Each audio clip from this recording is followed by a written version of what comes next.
There are places in America where the ground itself feels wrong, places that whisper more than they echo, and if you listen long enough, the canyon starts to sound like it remembers things we were never meant to know.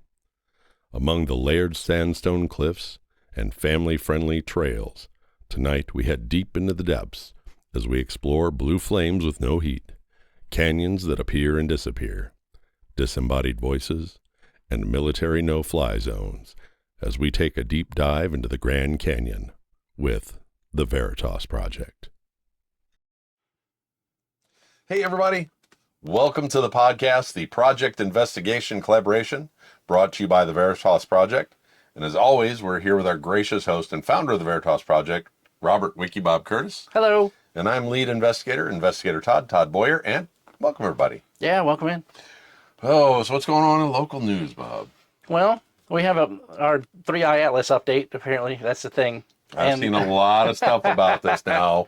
Now there's two competing camps of reality. So a lot of the European space administrations are saying that the 3i Atlas is not changing its course towards Earth. It's exactly where it's predicted to go. Mm-hmm. And then the Japanese are saying that it fractured and it's actually in pieces.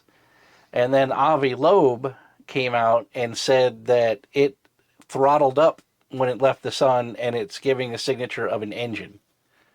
Well, then I saw that the part about the two pieces, I saw something that said the one of the pieces is transmitting a signal. Right. So... And that is the thing. I watched a guy who unknowingly was recording it.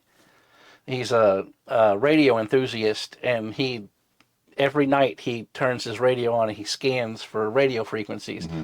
And he found this anomaly, this repeating signal, and it makes the waveforms of it looked exactly like the old Space Invaders video game. You know how they had the little things and they all go in a pattern. It looked just like that. And it wasn't broadcasting on one frequency. It was broadcasting across a whole bunch of frequencies. And if you went to the opposite frequencies, you could still see it. That's how big the signal was being transmitted. Okay, Bob, here we go. Rabbit hole.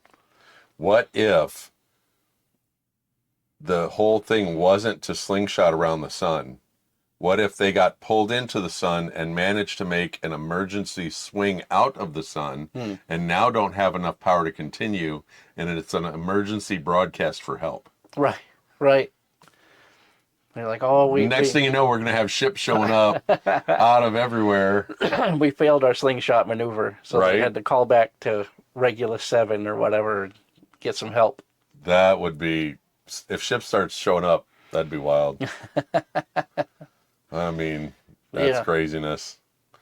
Played a little disc golf today. Found one of my old discs that I'd lost. Oh, nice. So I was happy about that. Fun. I looked for it. I'm like, I know I lost it over here. The discs are it was a little further. Yeah, they're $15 to $20 depending on. I just spent $25 on one, and it's like top of the line though. It's the best plastic that company makes and everything like that. So. I went to Play It Again Sports years ago and wanted to buy like a bag that was pre-made, and it was like $200 and something. And I was like, whoo. Yeah, my bag in my car I've probably got around $500 in it. Damn, that's a lot of money for Frisbees. The discs, they're $15 to $20. They last you, and what happens is you buy one here, you buy one there, you buy one here, you buy one there. You know what I mean? Yeah. So they start to stack up, and then you're like, well, I need a bigger bag. You have more discs. So then a big bag will cost you $100. Right.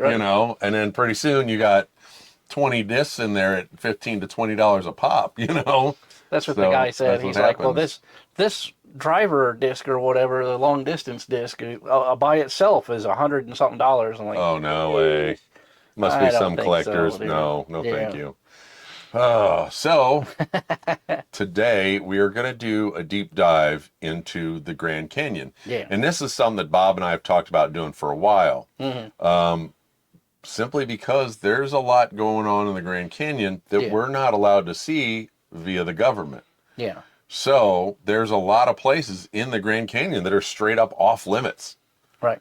So we're going to go ahead and take a look and see what we could come up with as far as the cover-ups and UFOs and things like that. And I've even seen things in the past saying the Grand Canyon was impossible to create naturally. Yeah. Because the way the water flows through Right, it, that the water there's no way it could have ground out all that. Yeah, so that much, right. So, without further ado, let's dive into the Grand Canyon. Hopefully we have a parachute. So the Forbidden Cave system of Kincaid's discovery. Now, this is a Smithsonian cover-up. Right. In 1909, a report claimed an explorer found an Egyptian-style chamber hidden inside the canyon, which is something that I've heard about and seen a lot about. When we talked about Death Valley, in that podcast we mentioned that a similar find had been made in the Grand Canyon at that same time. So this is the guy. And supposedly there's hieroglyphics like symbols, mummies, and even a Buddhist-looking statue supposedly cataloged in the Smithsonian. Now, the Smithsonian publicly denies everything, of course. They do. And they privately sealed the coordinates. And modern hikers say the area is under federal no-fly zone and militarized restriction. Some believe the caves are part of a global ancient civilization erased from history, which could fall back into the giants that we talked about on previous podcasts. Yeah. This might show that there was proof of giants and that there was proof of the pre-existing, countries or whatever they were called, so that because they don't want to show us because that would totally rewrite history. Yeah. And I mean, when in Tennessee, when they were building that dam, they come across that Egyptian pyramid that had hieroglyphs. It had all of the stuff that you would see in Egypt, but it was in Tennessee. And they said, let's sink it. Yeah. And they sunk the whole thing underwater. They did. They didn't even bother to take a look at it, and they just flooded the whole thing out. So the Hopi ant people and the subterranean ark theory. Hopi legends describe pale, insect-like beings who were rescued humans during world-ending cataclysms. Now, this goes back, Bob and I have said the world's been wiped out and put back together more times than we can count. Well, we mentioned those people in the Peruvian Aliens podcast. We mentioned them in the energy, the different types of energy, because these are the people that wield the vril. Remember that vril energy we talked about? How they have a whole society that lives underground, and they use this vril to power everything.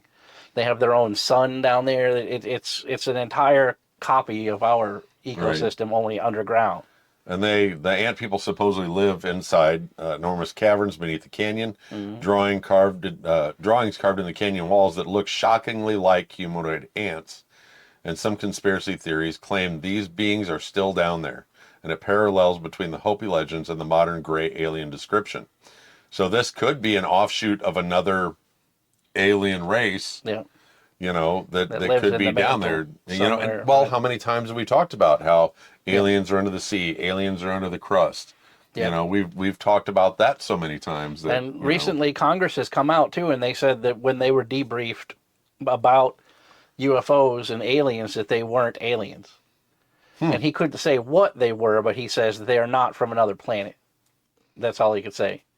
And I was like, well, then that kind of leads into these theories that we had, that they actually live in the mantle of the earth, And then we also have, the Gateway Cliffs, which are alleged portals and time distortions, which could be another reason why they don't want us out there. Remote hikers report time slips, getting lost for hours with no memory, repeating stone arches rumored to act like natural-made stargates. Now, electronics behave erratically near certain cliff faces, and some claim they've walked through a pass, saw a prehistoric land. Geomagnetic anomalies measured but never publicly explained. Yeah, that comes from a story from a park ranger back in I want to say it was in just after World War II, where they were documenting parts of the Grand Canyon, and they went through a section of the canyon and saw dinosaurs, and they were like, "Oh man!" They went a whole land of the lost type of thing. And when they went back, everybody was making fun of them, so they just kind of, filed their report and buried it because they're like, "I don't want to look like a dummy in front of my coworkers," but I know what a dinosaur looked like. Is it a dinosaur or is it a dragon, Bob? Which is it? Right. I mean. Because the word dinosaur wasn't around until the 1820s. So. Right. That's another whole podcast, guys. Go down that rabbit hole, the Dragon Podcast. Yeah. So the disappearing tribes of the canyon. Several native groups are recorded in historical text, but mysteriously vanished. Their dwelling shows sudden abandonment. Food still present, fire extinguished mid-meal. Local elders speak of sky visitors or earth swallowers. Evidence of mass migrations and cave systems never rediscovered. Some anthropologists allegedly silenced after finding unusual skeleton remains. That kind of falls in with the Cahokia Indians, right? Yeah. They just literally disappeared. Just poof. Same thing. Everything was there. The the tools, the food, literally in baskets, rice, just everything, poof, gone. Grains or whatever. They had bowls full of grains, so it wasn't like they were. That's one of the reasons why they know they didn't have a disease or there was a famine, because they found bowls, full of grain storage. Well, and the thing is too, it's like the thing that you and I always talk about. If this stuff is happening all over the place, how can it not be real? Right. Yeah. I mean, it's not like they got on the internet and saw something and then wrote a book about it, right. 4,000 years ago. You know what I mean? Like if it's carved in the rock face in China and Brazil and Antarctica, and Australia, you're like, what? It can't be something that was made up. Right. No matter how foolish it is, it has to be real because they were documenting it in the only medium they had, know. So the red-haired giants buried in the canyon, which is another podcast that we talked about. Yeah. The giants. So legends claim giant humanoids with flaming red hair once ruled parts of the Southwest. Bones over 8 feet tall, supposedly removed by early settlers. A sealed cave in the canyon, rumored to contain an entire burial chamber.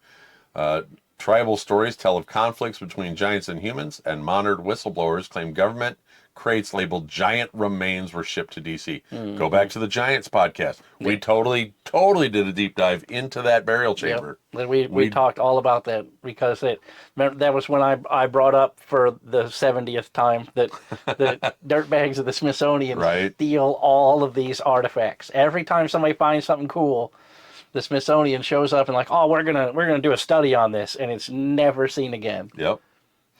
The canyon sirens, mysterious calls heard at night.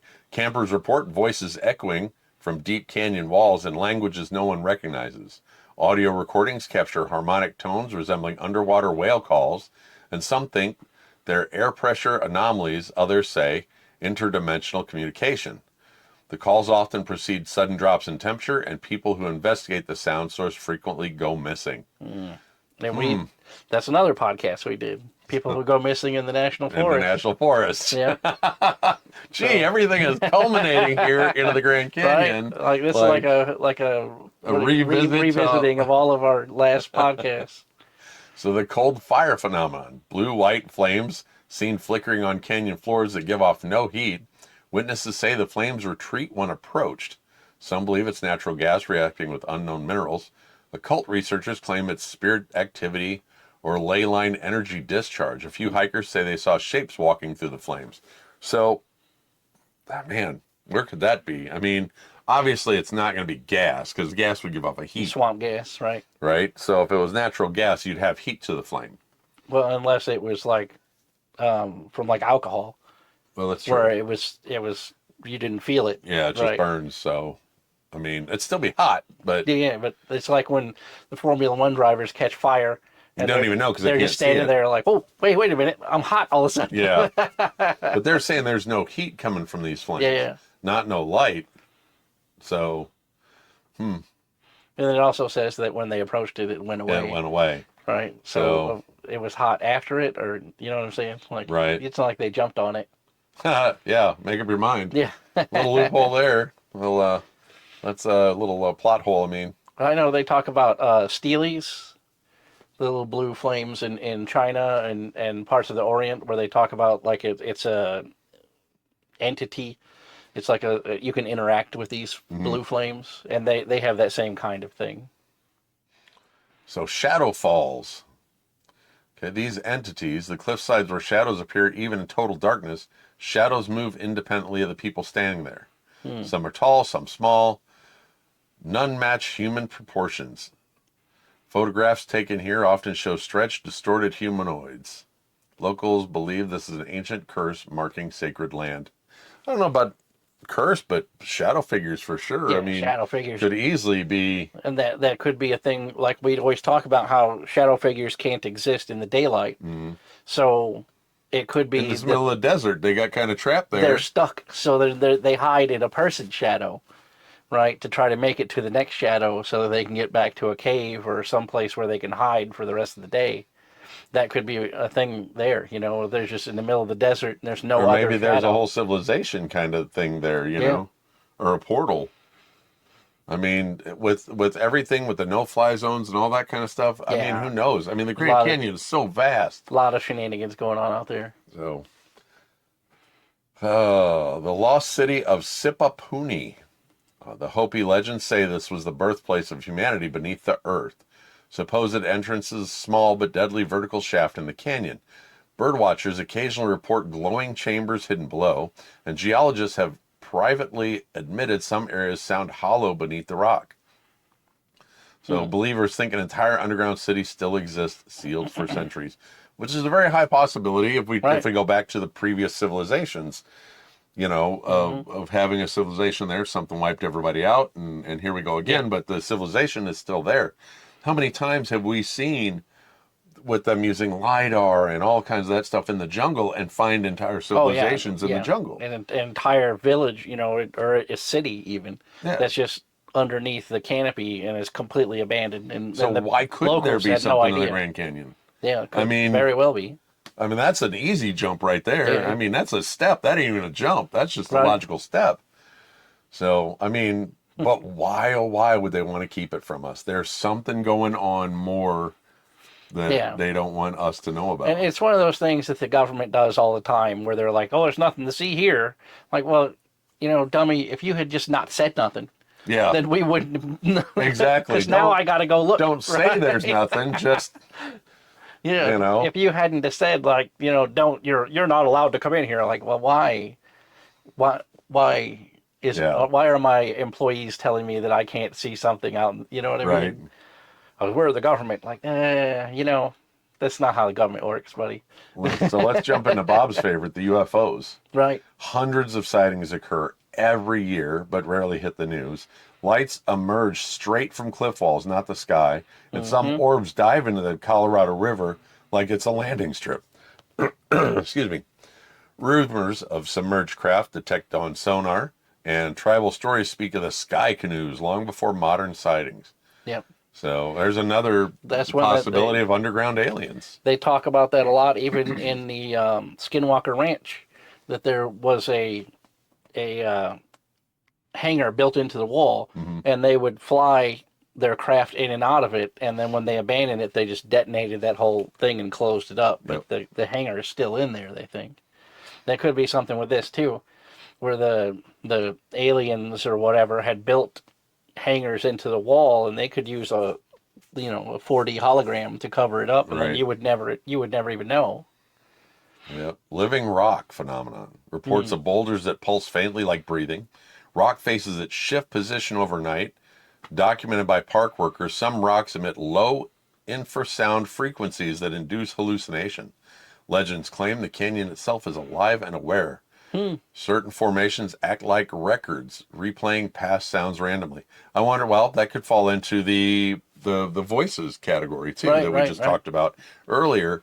What if the rocks recorded voices and are playing them back? Yeah. I mean, and that like I was talking about how aliens could use a 4D hologram to obscure something. That's exactly what they're talking about. The faces shift position, and you know what I mean, like that. That sounds exactly like that's what that is. So there you go. I mean, that sounds exactly like trying to cover something up. So in 1956, a ranger disappeared by the name of Thomas Hale. Now the park ranger disappeared without his trace. His footprints ended suddenly at a sheer drop. His radio was found melted, though temperatures were normal. A carved symbol beside his last known location matches ancient petroglyphs. Official investigation papers were sealed for 50 years, and Hale's family claims he'd been studying government-restricted caves. Wonder why he went missing. Yeah, for real, right? I mean, Bob and I don't trust the government very much. We've got our own conspiracy theories that have happened here on the podcast. Yeah. Like, Bob said one word and the audio cut out. Right. Like, on a camera that was not connected to the internet. right. So, So tell me how that happened. we literally had to end the podcast there because there was no audio. Right. Literally after Bob said a word that was a restricted word back in the day. Yeah. And Bob said it, and the audio just dropped out of the podcast. Bob literally put a little screen up at the end saying all audio was lost after this point. Yep. So, weird. Yeah, for real. And we went on for like another 15 minutes after Yeah. that. That's the crazy Talking about part.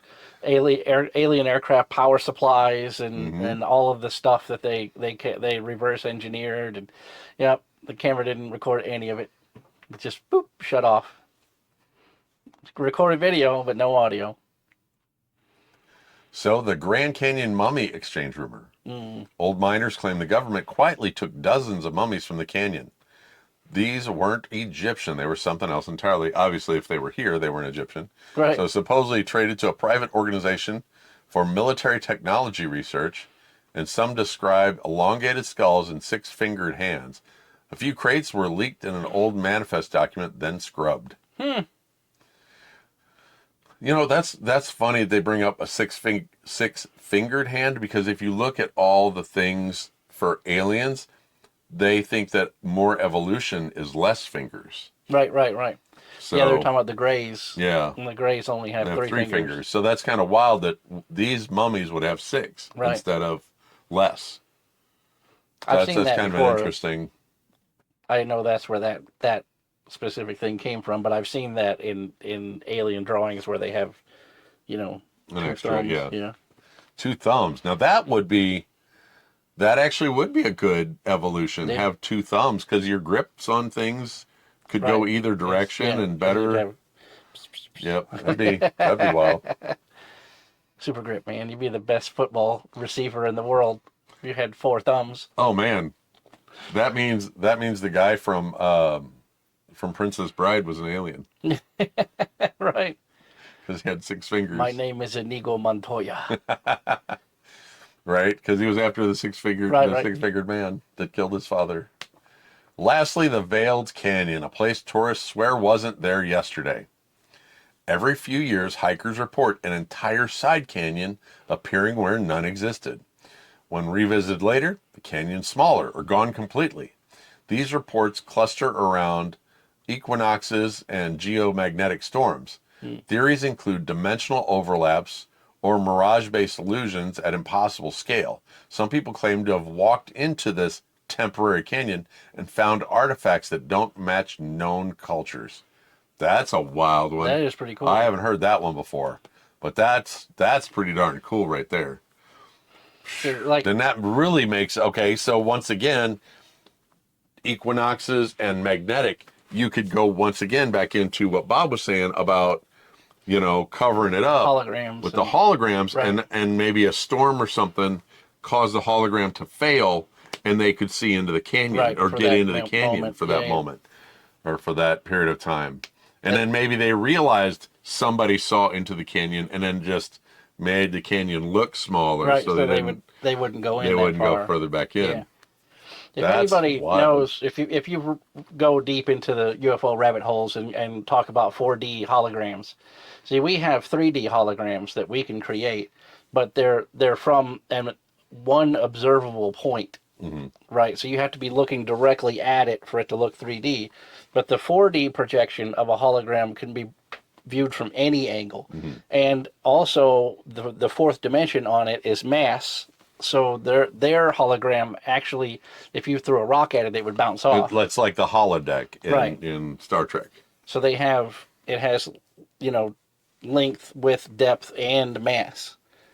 So you could, they could throw up a 4D hologram of a rock face over, an entrance, and you would go up and knock on it, and it would have structure. Exactly like it was there, and it would feel like a rock. And as soon as you turned around and walked off, they just turn off their hologram and come out and stab you in the back. Yep. Take that. Right. So that is a deep dive into what's going on in the Grand Canyon. And, like Bob and I always say, we like to scratch the surface, let you guys go down the rabbit hole, because there's a lot of stuff out there on the Grand Canyon. Oh, yeah. And a lot of different cover-ups, Yeah. and conspiracy theories with it. Go down that rabbit hole one night. Get on the Googles and get on the, AI to look some stuff up for you. And check that out. Go on the Google Earth and just look around and see some of the crazy stuff in there. Yep. It's a wild ride. Yeah. I've seen pictures where they show like full structures in the sides of the Grand Canyon, things like that. So. Oh yeah. And they have, where when you zoom in so much it's blurred. Mm-hmm. You can't zoom in anymore. Some anymore. areas you get like real small. Other areas they're like, no thank you. Yeah, you can see like shrub in some of them, but then in others when you zoom in past, like football size, it's all blurry. Yep. They won't let you see all the way down in there. Yep. So, well, guys, thanks for joining us on the Grand Canyon deep dive. Yeah. Like I said, even look into what we were talking about at the very beginning about how they say that there's no possible way that water actually created the Grand Canyon, like they say, that it's physically impossible. Right. So go look into that too. If you guys want to join us on the Discord, jump on in there, give us any comments or questions, or if you have an idea for the podcast, jump into the Discord and check us out there. Don't forget, if you want to get some merch, go on to Shipley. No, Printify. Why do I do that? I think Shipley and I think opposite, and I do it every time. One day we'll put it up here on the screen, and then I will never have to worry about it. And I think we've been saying that for months. And in the studio, I'm going to get a whiteboard and put it up, so that way we can just put things that we want to talk about or whatever. And then, don't forget, get your postcards. Get on the, no, I can't think of that. Patreon. I totally brain farted now.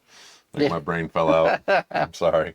So the $0 membership on Patreon, you get on the card at the end of the podcast. You'll be immortalized in the podcast, showing that you just simply support us. Doesn't cost a thing. Yep. The Veritas Project on Patreon. If you want to join the $5 membership level, we send you a postcard every month. And I know everybody's got their postcards, and we got postcards coming up, here in the next couple weeks that we'll have those. Bob and I sign them. Angie writes you a nice little note, because Bob and I can scribble our names, but doggone it, if we could scribble something that somebody could read. No, wouldn't happen. But so we're on there. Something in local news that I totally forgot about, that you sent me something about today, that I questioned you about it in the RSS.